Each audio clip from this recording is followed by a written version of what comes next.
And good evening, America, and good afternoon, Australia. Welcome back to Radio Toni Every Day Business, and I'm your host, Toni Lontis. Just a reminder that you can hear us on the replay of the live show via the podcast. If you're listening on LinkedIn and Facebook and YouTube, welcome and thank you for tuning in today. You can find out information on all of our guests via radiotoni.com, where you look under the co-host tab to find links to everyone that we speak to so that you can connect with them yourself. So today I wanted to start the show with my guest's favorite quote, which is, "If light is in your heart, you will find your way home," by Rumi. Now, Sameena Mughal is focused on amplifying the voices of life coaches and healers. And she's our gorgeous guest for today. And she's an author, blogger, content writer, and lives in Smyrna, Georgia. I hope I've got that right. She's a former teacher who retired early to pursue her passion for writing. And currently, she writes articles and content for life coaches and healers. But she didn't always do this. She's also written 2 books, Shaherazade's Daughters and Siddiqui Brothers in Cairo, and writes a blog called Behind and Beyond the Veil. For her, writing is the craft of storytelling, which enables her to enlighten others. Good afternoon, Sameena, and welcome to Radio Toni. Hello, thank you very much.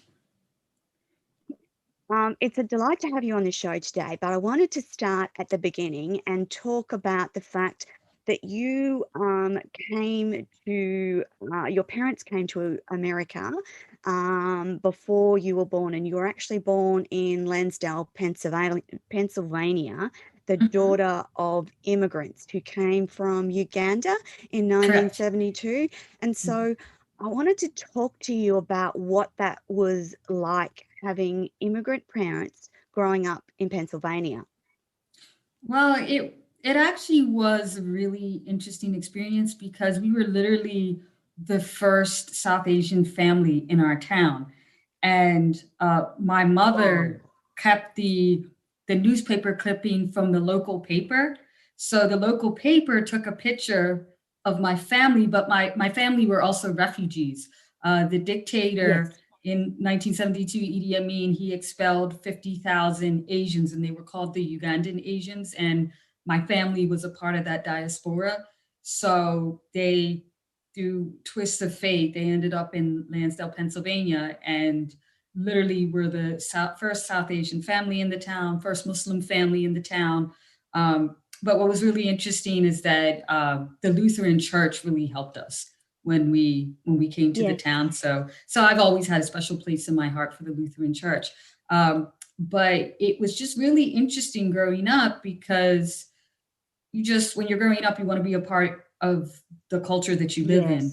So I was very American, but I had very limited access to Indian culture, and really got as much as my parents and my aunts and uncles could instill in me. So it was really interesting having one culture at home and then going out into the world and having a slightly different culture, not completely different, but slightly different. So it was very interesting growing up and juggling that.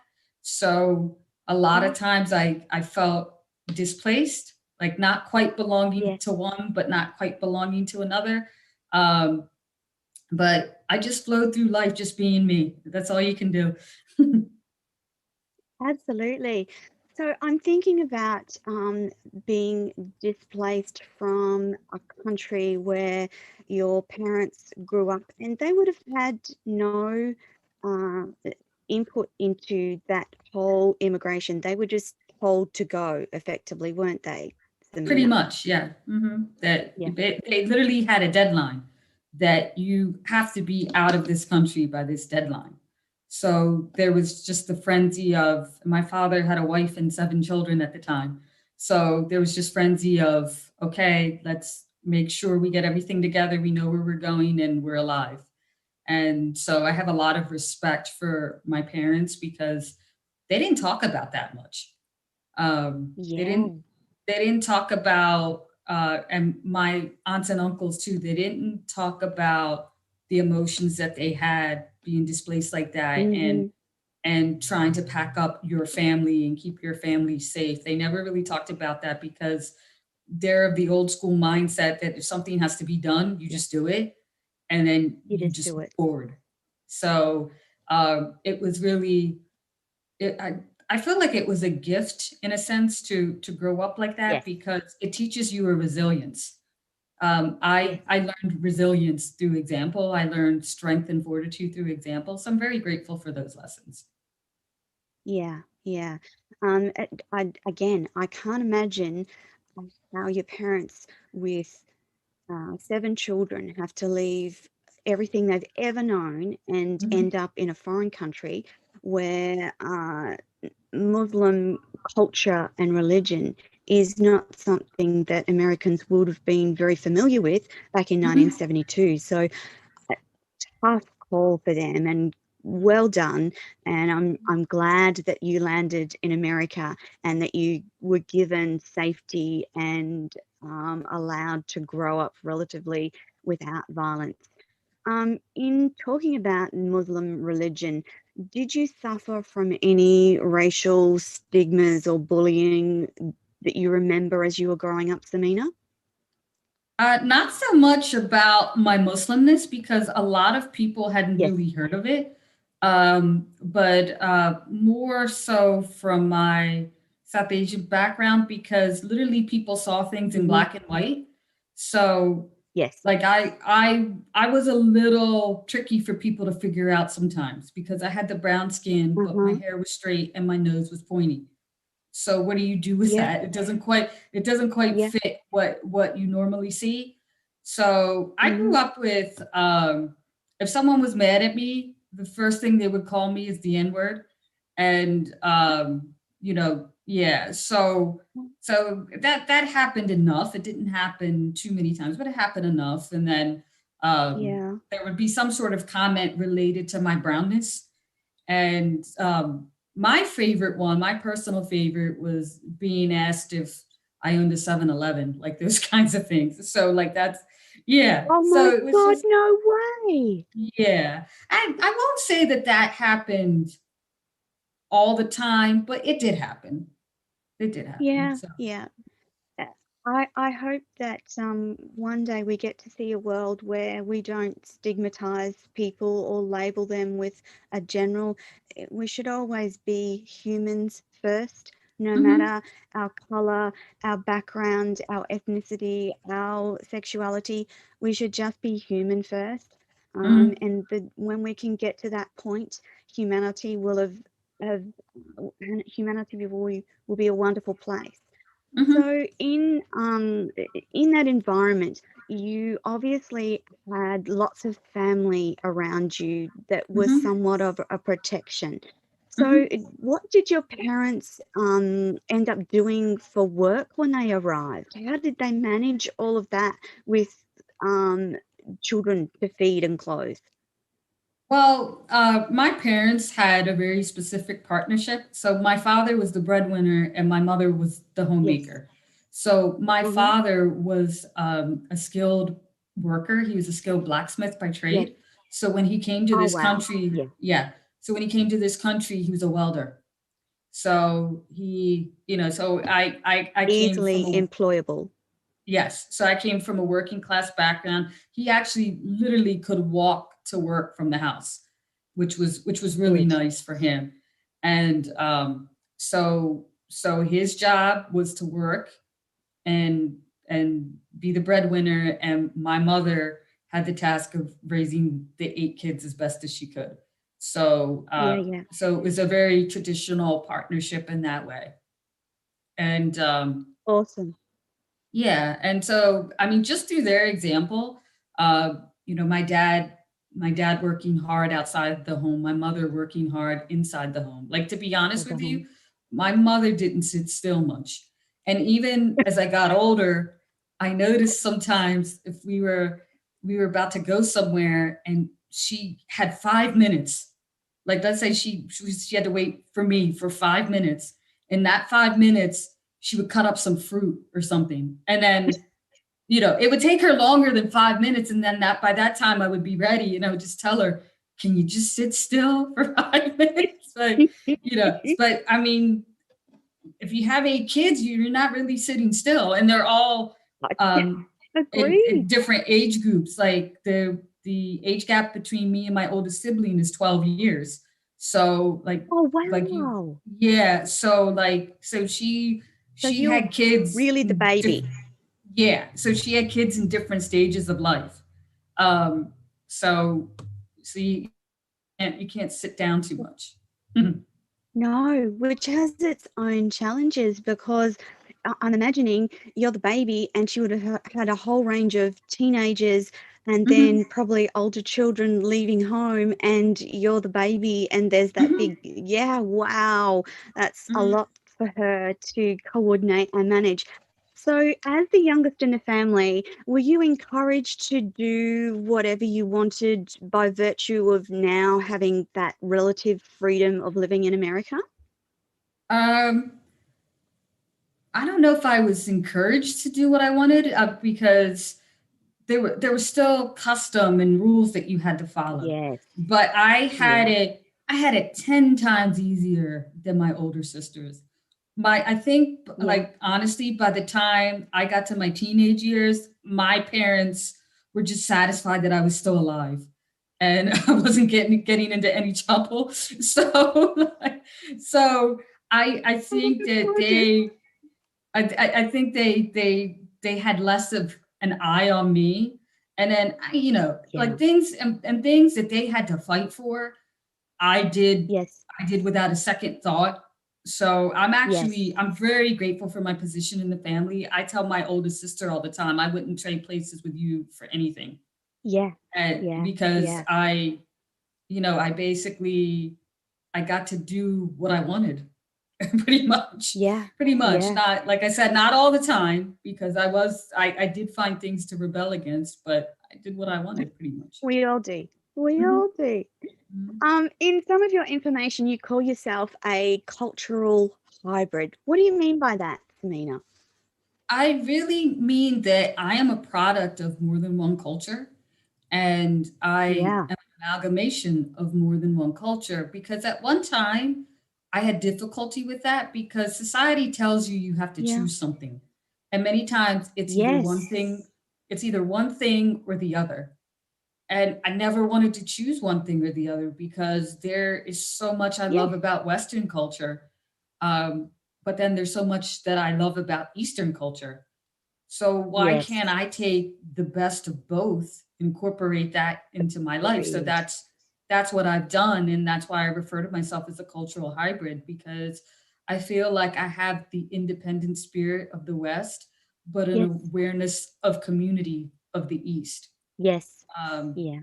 so I feel like I have a really good balance of that. Absolutely. Yeah. So, I'm curious to know, because you've written the books, did you write as a child? Not that much, to be honest with you. I was an Yeah. avid reader. I was Yes. really an avid reader, and that's how pretty Yeah. much all writers start. I was an avid reader. Yes. I got lost in the world of books, and I read Yeah. so much. And so I did some things here and there, in elementary school and high school a little bit, and even Uh-huh. in college, but it was very undercover. I took fiction writing classes in college, Yeah. um, and then it was always in the back of my mind. But then Yes. when I was teaching, and I was teaching a unit where I had students write their own stories and like write their own Uh-huh. Arabian Night story. I just thought to Yeah. myself, as much as you love this, why don't you do it? Like, and so Yeah. that started this writing journey. And I think a lot of times I didn't write because, like many artists, I have a thing about perfection. So that perfection Yes. sometimes hinders me. So I feel Yes. like when I was younger, I didn't write as much as I could have or should have, because I was just so, almost like, if it can't be perfect, don't bother, which is such a faulty premise. But Absolutely. that's where I was. Yeah. But Yeah. a lot of us struggle with that perfectionism trait.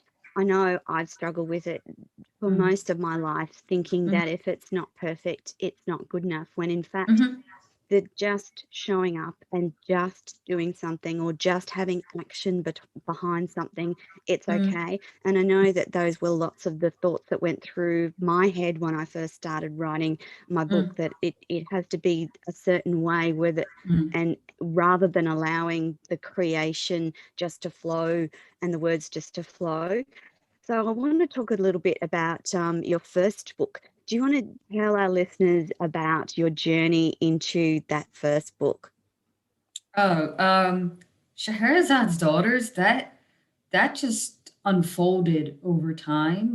Like I said, Yeah, I thought that, I mean, why don't I do this? Because I love yeah, this so much. I've taught it. I know the conventions of an Arabian Night story. And uh-huh, initially, I was thinking about my oldest niece, Tara, and uh-huh, her birthday was coming up, and I was going to write a story where the main character's name was Tara, and some of her mm-hmm, characteristics reminded me of her. And so as I started to write the story, I, I don't know, she never got it as a present, but but she knows that she inspired it. But yeah, then I just kept going, and I decided, because I have 8 nieces and nephews and 4 of them are female. So yeah, I just decided to write more stories that with their names. And then yes, and I can't even tell you the inspiration for all the, but all these different characters and their stories just started coming into my head. Um, oh, and yeah, and but one wasn't my own creation. One was from the original tales, and I wrote a story from her point of view because I felt like she got a really bad rap in the original tales, yeah, and yeah, I felt like, you know, she was portrayed as a villain when uh-huh, in so many ways she was actually a victim. And yes, in response to being made a victim, she took these extreme actions, but in the story she's really villainized. So one of my characters was inspired by her, and the story is told from her point of view. Um and then 4 of the characters were inspired by me and my sisters. And then I don't know, it just, one character was inspired by my father. And so, yeah, so different people in my life showed up in these stories. And then um, the different stories just evolved and took on a life of their and own. rolled One of the together. stories, yeah, one of the stories came from a dream I had. Yeah. And so yeah, I turned that into a story. Um, Oh, yeah. So and then they they all just, rolled together to this wonderful story of genies and fairies and wonderful mhm, women from the East who have these extraordinary journeys of spirit and mind and heart. And it has a strong female centric woven through it, doesn't? And that was important to you to have strong female stories within that book. Yeah? yes. Absolutely, because I feel like in the original tales, as much as I love them, there Hmm. weren't, for me, there weren't enough strong female characters who were intelligent.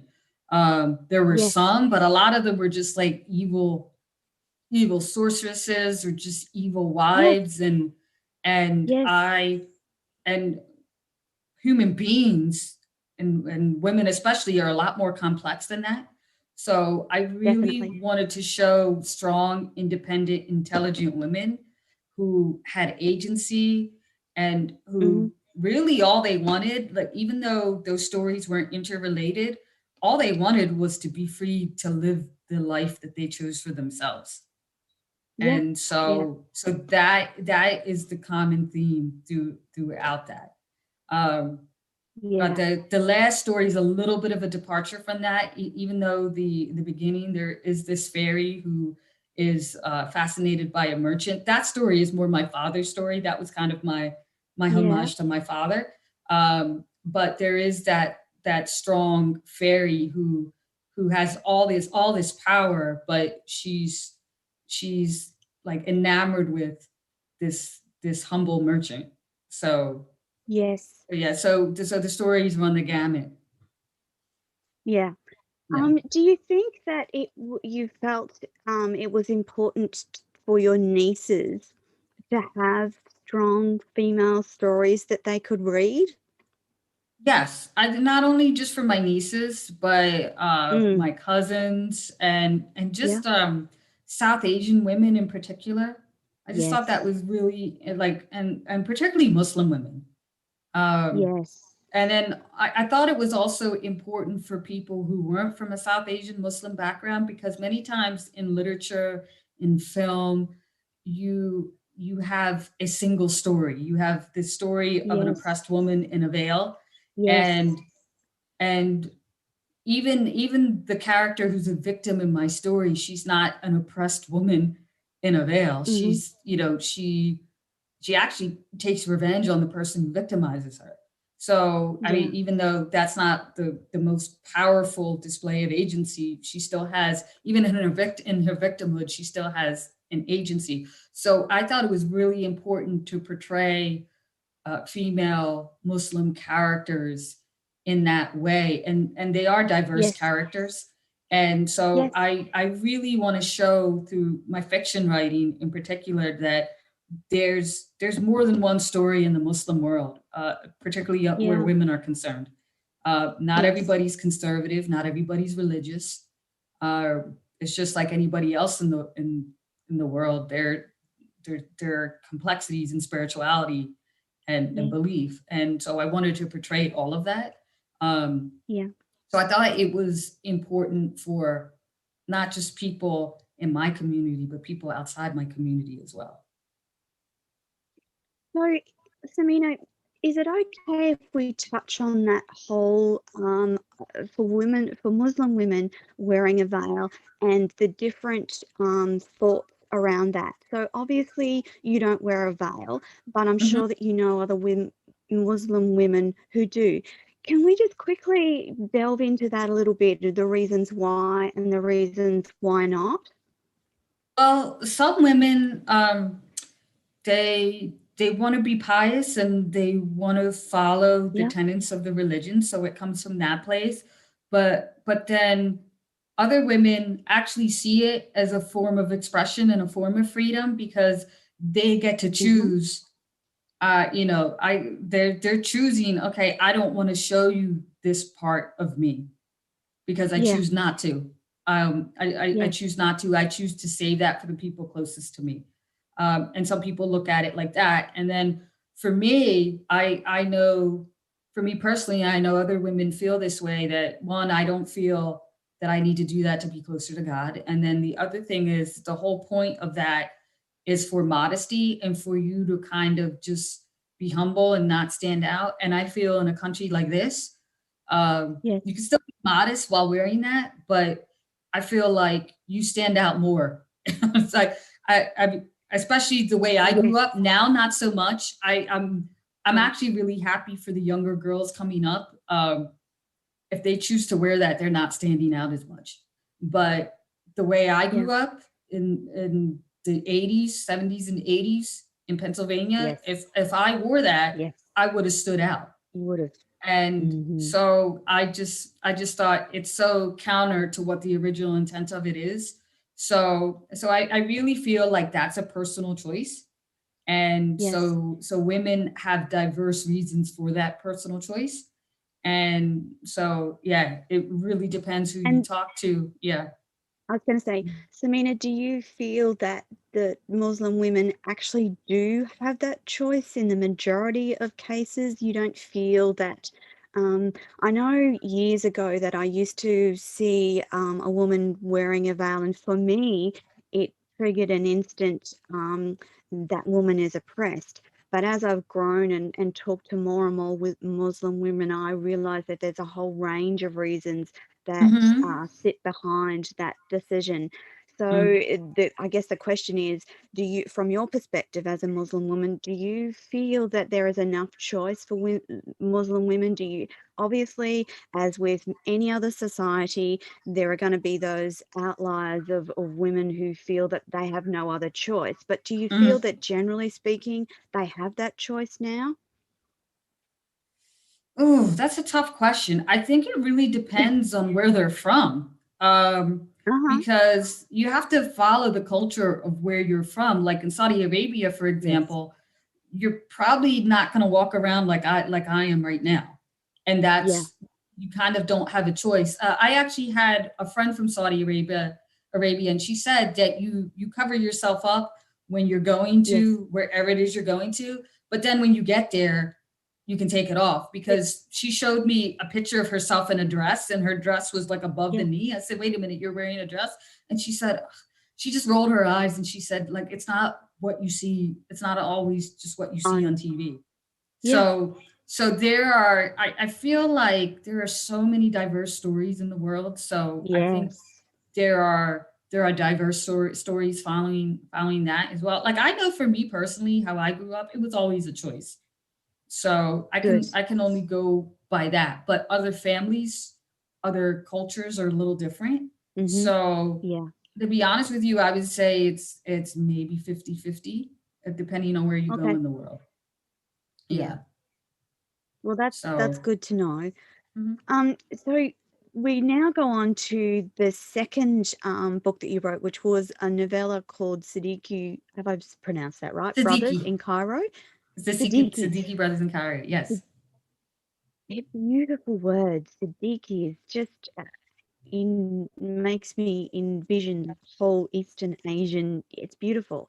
And so that was a novella, and it's a Mhm. story about brothers in Cairo. Do you want to tell our listeners a little bit more about that story for us, Sameena? So what happened with that is that I actually created those characters in Shaherazade's daughters.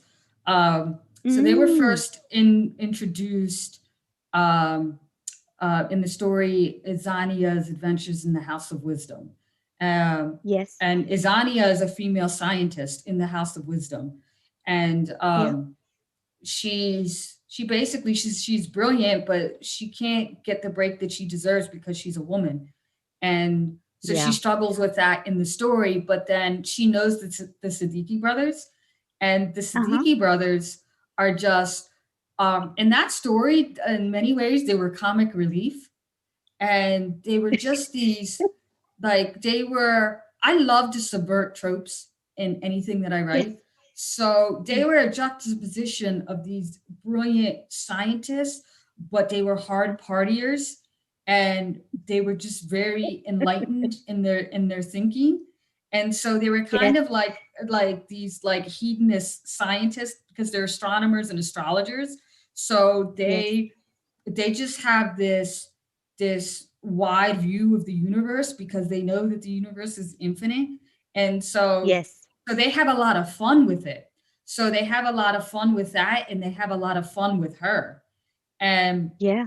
and they actually there's a scene where she actually is being really stubborn with the man that she loves, and Yeah. they set her straight, and the way they do it is really comical, but I really love them. I actually really fell in love with these characters.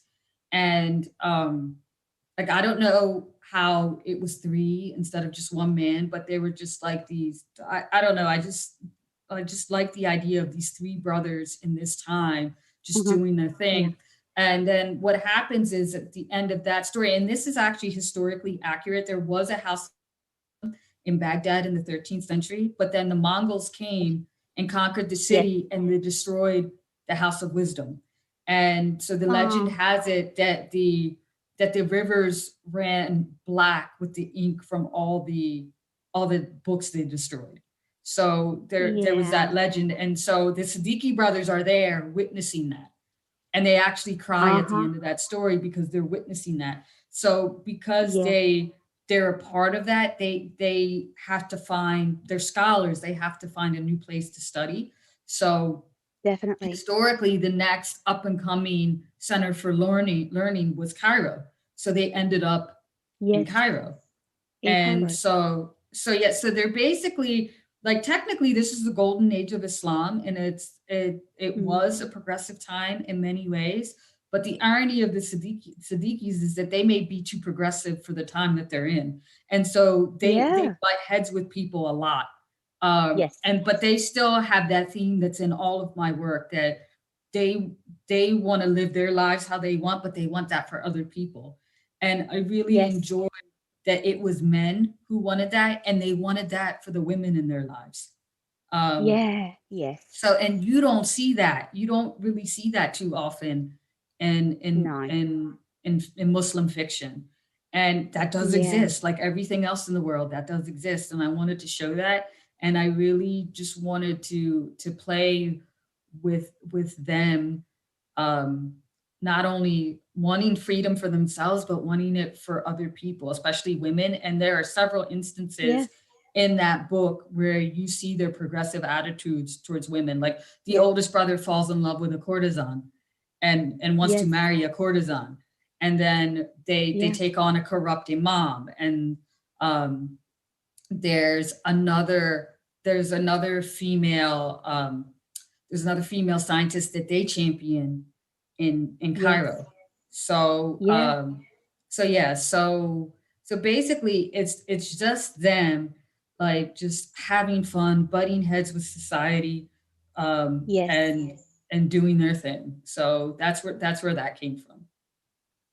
Fantastic. So the Mhm. two books and the writing the fiction then led to something else that you discovered about your writing, which caused you to sort of pivot, didn't it? So what was Yeah. that, Sameena? So when I decided to write full time, I played around in Mm. different niches, because like I'm multi passionate and I have a lot of interests. Like Yes. I have real expertise in education, particularly in language Yes. acquisition. So I wrote in that, and then I also write socio-political commentary. I'm very passionate Yeah. about culture and politics. So in my personal blog, I played around with that. But Mm-hmm. then I found that because I worked with a lot of healers and life coaches informally in Yes. the past, um, Mm-hmm. really like helping people. As a teacher, Yes. I serve. Yes. That's what I did, and I feel like that's what I was put on this earth to do, is to serve. Yes. And Yes. so, so I started working with life coaches, and then in my personal blog, I started talking about experiences I was having in real time, and then Uh-huh. I thought that because we're all on our personal growth journey, and that's Yeah. lifelong. And so Yeah. as I came to certain points in my personal growth journey, I thought this could be helpful to people. And so I Yes. wrote about that. So I found that in writing in all these different niches, that my greatest passion was in personal development. And then Yeah. um, and then as I was working with life coaches, I just thought, I have this unique talent, and I want to help life coaches serve others. So Yeah. I can, this is how I use my unique talent to serve others. And Yes. I also like the idea of being behind the scenes as well. So, Yes. so I don't mind being in the forefront with my fiction, but like Yes. supporting life coaches, um, I don't mind being in the background and just helping life coaches who are busy really get their message Yes. out. And Yeah. so, because, their main purpose is to work one-on-one with people. And so, Yes. so I want to help them help other people. And so writing their Yeah. content for them is something that I really want to do. And I feel it would be a really, really valuable way to serve. Yes. So that's how I And the thing pivoted. is, Yeah. yeah, I'm uh, I'm not sure that all of our for those people that have not engaged with a life coach before, they have such a positive impact on so many realms within your life. And there are coaches for just a diverse range of things. So you can have business coaches, you can have life coaches, you can have spiritual coaches, you can have coaches for all sorts of things, from sales to what have you. And they have such a powerful part in helping humans reach the next level or be their best selves. I know for me, all sorts of different healers have helped me along my life journey, each of them different and unique. And I think as humans, we forget sometimes that we have the opportunity to try out all sorts of different healing modalities and all Mm-hmm. sorts of different coaching ways to help Mm-hmm. us get there. And Mm-hmm. because we're all unique, it's about finding that one coach that Mm-hmm. really makes the difference in your life. So you Mm-hmm. write for these very niched, special group of people, and you're passionate about getting the information that they teach and coach and help humanity with.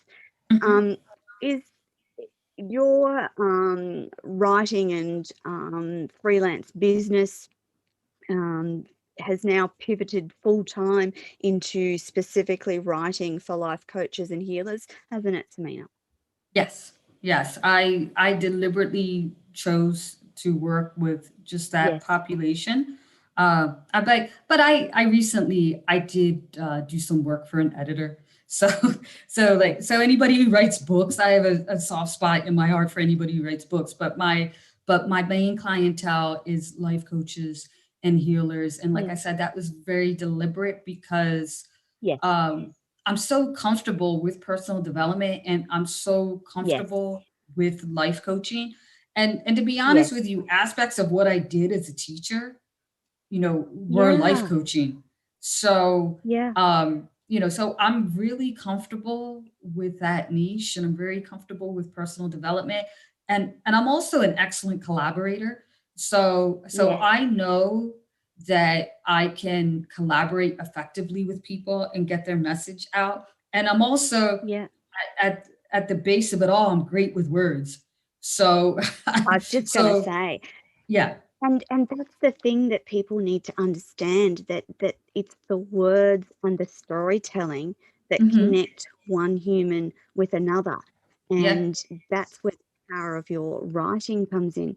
Sabina, what sort of things do you write? What sort of content do you write for life coaches and healers? Is Basically it just what blogs, or is it oh emails, or oh what sort of work does? I write a variety of Hmm. content. So I can do blogs, I can Yes. do emails, newsletters. I recently did social media posts for someone. Oh, Um, wow. yeah, yeah, and I can even do ghostwriting for books. Yeah. So Yeah. yeah, so I'm really open to that. So um, yeah, so I write a variety of content. Fantastic. So if they're a really busy life coach or healer and they want to write about something, but they just haven't got time, you can actually work with them and ghostwrite on their behalf. So it's going to be their book. You're just going to do the writing for them. Yeah. Yes, yes, And absolutely. so Yeah. do you have a process around ghostwriting um, books? Well, essentially what it is, it's just a bigger macrocosm of what I do with the article writing. Um, Yeah. I give you access to me. Like with an article, you get a brainstorming session with me. You get like Yes. an hour. You get an hour with me. But Hmm. depending on the project, you would get several brainstorming sessions with me, and you would tell me, okay, this is the story I want to tell. Help me tell it. Yes. And then we would go back and forth as to Uh-huh. what best way to tell that story is. So that's how that Yeah. would work. So you would get some one-on-one brainstorming time with me. You get access to me through email, and Yes. it really is a collaboration. Like let's say I again, was it's just going to depending on say the it's a project. very, Yeah. yeah, Like it's let's a say I do a very, draft. I do a draft of a yeah, chapter I'll send it Mm-hmm. to you, and then you tell me, okay, I like this, but I want to see this, and then you give it back to me, and we go from there. So Yes. I feel like Yeah. that piece is super important, because I may be writing it for you, but Yes. it's still your voice. It's your voice and your story, Yes. and I Yes. want to tell the story that you want to tell. Yeah. Yeah. Yeah. So That's my you're role. Yeah. I was going to say, so that's where your passion and love comes from, isn't it, Sameena? You really like to get in and find out the essence of the person that you're working for and be able to convey that into words that they would normally use. And you do that through this lovely collaborative approach to writing. It's a Mm, wonderful idea for busy business people to have a content writer, mm, and certainly valuable in this day and age when that content can be used across websites, blogs, newsletters, social media, and a whole range of things. It's more and more people are seeking the expertise of content writers. And so for you to pick that niche that you are particularly passionate about just brings great results for the people that you work with. Yeah? mhm. Yes. Yes.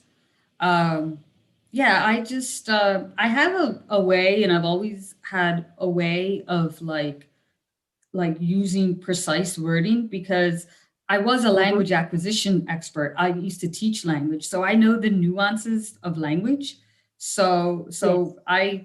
I'm very good at finding the right word or Yeah. right words. Yeah. Yeah. Yeah. Yeah. Samina, you Mhm. can work with anyone across the world, can't you? You're not just US based, but you can work with anyone across the planet, really. Yeah? Oh yeah, absolutely. I mean, we have Zoom, we have Yeah. email. Email. Yeah, Yeah. yeah. I have no problem with that. Yeah. How Yeah. much fun do you have writing content for healers? Oh, I love it because there are so many healing modalities, and Yeah. I learn about new ones all the time. Like I just learned about theta healing a few days ago. I'd heard of Oh, it, and I came to find what is out my that? cousin. Oh, theta healing. It's It's like Reiki, but Yes. I would say it combines Reiki with quantum healing, and it really works Oh, on a subconscious level. And so whatever yes. subconscious programs that you have, the theta healer goes in and really reworks that, and whatever specific issues that you have surrounding that, like Mm, that gets kind of erased, but then it gets replaced with something else. So let's say, yes. like on a really basic level, if you have fear of starting new things, Yes. that gets taken out and replaced with excitement about trying new things, like that kind of thing. Yeah. So I just learned about that, and she actually did a session on me, which was amazing. Like I let her work on me because she's my Yeah. cousin and I know her. So Yes. but I learned Yeah. about that. So and then I knew about tea leaf reading before, but I'd never had it done. Yeah. And Yeah. then Yeah. through my Facebook group, I came in contact with a tea leaf reader, and I wrote an article for her. And I basically wrote it from Oh, the point of view, because I really couldn't see how you can see someone's life in tea leaves. Like it's tea leaves. yes. So Yes. yeah. So basically, the article was a skeptic's, um, Yes. a skeptic's experience with tea leaf reading. So I had a lot of fun with that. So not only do I get to learn about different healing modalities, but you get to, like, everybody has their own unique style with everything, and it's no different Yes. with Yes. healing. Everybody Yeah. has their unique style of healing. So Hmm. it's really great to learn about a particular modality, but then also the healer behind that modality, and how they Yeah. bring their unique talents into that modality. So that's really exciting for me. Yeah, I'll bet. Yeah, yeah. Because there's so many different things that you can get that will help you. I know the power of the subconscious, and I did a whole series of interviews last year with one of my friends who we talked about quantum physics and healing and working with the subconscious mind. I had no idea the power that comes from working at that level and Hmm. replacing those limiting beliefs or the things Yeah. that hold us back. Sometimes we don't even realize Yes. that that's the thing that's holding us back. We don't even realize that behind our everyday persona is this little nagging thought that I'm not good enough, or I'm too scared to try that, or Hmm. anything else that sits back in that subconscious that you don't consciously think about on a day-to-day basis, but it's Hmm. always in the back there Hmm. controlling the way that you live your life. And once Hmm. you get rid of it, it just makes life that much better, doesn't it? Yeah, it does. And I've actually, it's like what you were saying, there were some limiting beliefs that I had that I didn't even realize that I had. And Yes, I actually consciously addressed them. And I've just seen the rewards of that, of just addressing that yeah, and moving it. And but it's amazing stuff. it Like I is. said, your personal growth journey is just Yes, ongoing and you discover new things about yes, yourself, like almost on a daily basis. yes. I agree. Mm. And the power that you can get from the way that you think is Hmm. limitless. So Absolutely. you can continue to grow and change and evolve and understand. And it just makes you that much better of a human being. It Hmm. changes the way that you react in certain circumstances. You're less likely to be triggered to Hmm. be angry. Hmm. There's just so many positives for working with that level of healer. Yeah. And there's also the equivalent life coaches who work in that area as well. And they're Hmm. just powerful in changing the status quo. So I'm Hmm. incredibly excited that you work in that realm and write in that realm and create content in that realm, because the more that we do that, the more people read and understand and listen to shows and hear the content, the more we as humans will hopefully evolve, which is what we really are aiming for, isn't it, Sameena? Absolutely. Yeah. Yeah. And So do you, yeah. Oh, go ahead. I'm yeah, sorry. you go. No, I was just saying if It's I just can be a part of I love being part of someone's learning experience and someone broadening their yes. horizons. That's part of the reason I became a teacher. So doing this work, I get to do it on a larger scale. So that's pretty exciting for me.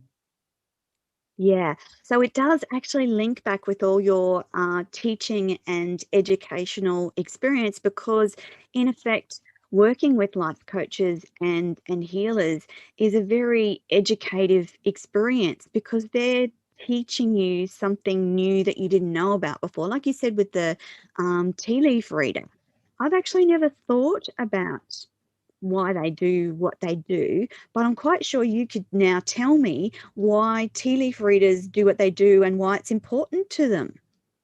Yeah. Well, the one that I worked with, like she had this business where she was selling tea and she had this intuitive capability and she started to Uh-huh. enjoy it.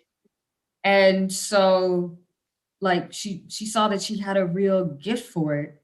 And Yes, yeah, there are techniques that you follow and she learned that, but she had that innate gift anyway. She had that innate yes, intuition. So yeah. she just felt like this was just a modality that spoke to her because a lot of people were born with a certain level of intuition and then they I connect was with just going to ask you about yeah that. yeah.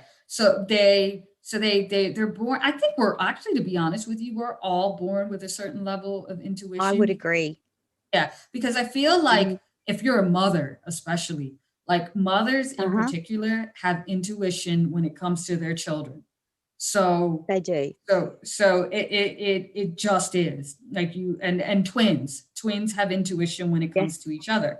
So I think we all have a certain level of intuition. Some of us just use it more than others, and then once we recognize our intuition, sometimes we just connect with a modality that allows us to enhance our intuition or to use it to its best, best possible Yeah. capacity.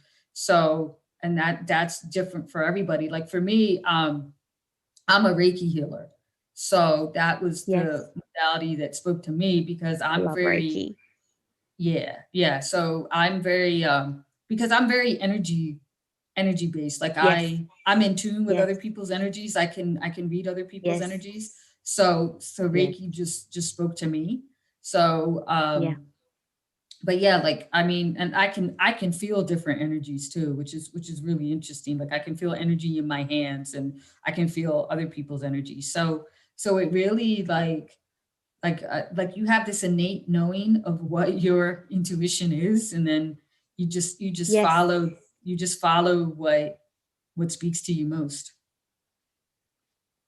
I mean, I actually think that it's a bit like a muscle that I think that we're all born with it. And Hmm. I think if we're given the opportunity to understand and know about it, then it continues Hmm. to grow and grow. Whereas, Yeah. like any muscle, if you don't use it and you don't grow it, then you tend to lose it. I find it, I have met some intuitive men, but I find that the feminine energy is predominant around uh, tapping into your intuition.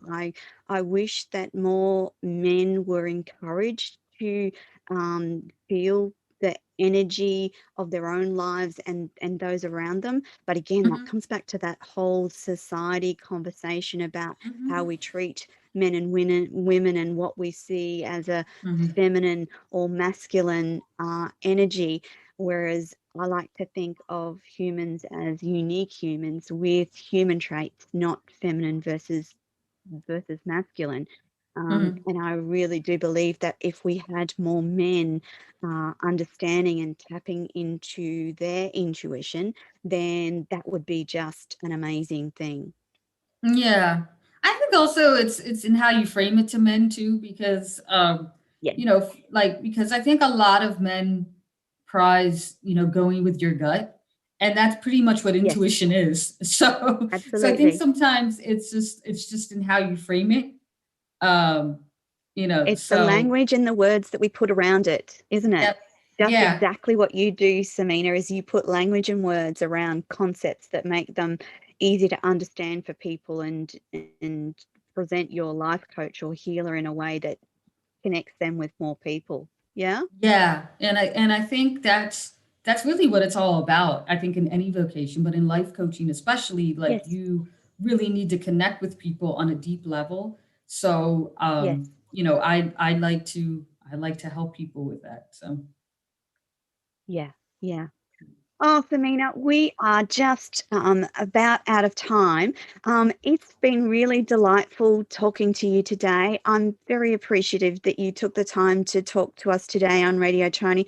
For anyone who wants to know, both on radiotony.com and on the BBS station site, you will find links to Samina's books. You will find links on to her website so you can connect with her. If you're a coach or a healer looking for someone to write first class content for your blogs, newsletters, email, social media, please reach out to Samina. She has a wealth of knowledge and understanding, not just in the education, but also spiritual life coaching and teaching. So she's got a broad range of experience that will help get the content written in a way that's most useful for you. So just a reminder, jump onto radiotony.com. You'll also find it under Radio Tony on the BBS site, the links to Sameena, how to connect with her, where to find her books. They're also available on Amazon, and I encourage you today to jump on and check them out because they're wonderful tales that she's written from a fiction standpoint. Sameena Mughal, thank you so much for being on Radio Tony Everyday Business today. It's been a pleasure. And that, my friend, is all we have for this week. Thanks, Thank you. Sameena. Thank you very And much. we will see you all next week, same time. And over to you now, TJ. Bye, everyone.